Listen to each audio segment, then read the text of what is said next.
తిరుమలలో కొలువు తీరిన శ్రీ వెంకటేశ్వర స్వామివారి పాదరక్షల మహిమ మీకు తెలుసా?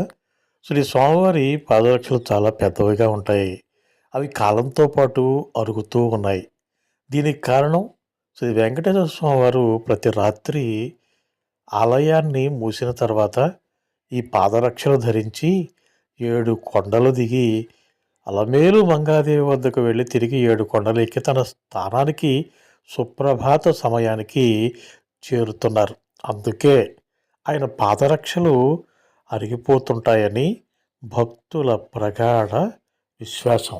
శ్రీ వెంకటేశ్వర స్వామివారి దర్శనం అనంతరం కొండపైకి వెళ్ళి పాదరక్షలను దర్శించుకుంటూ ఉంటారు భక్తులు. ఇలాంటి ఎన్నో విశేషాలను తెలుసుకోవాలంటే హోమగంధి క్రియేషన్స్ యూట్యూబ్ ఛానల్ని సబ్స్క్రైబ్ చేసుకోండి.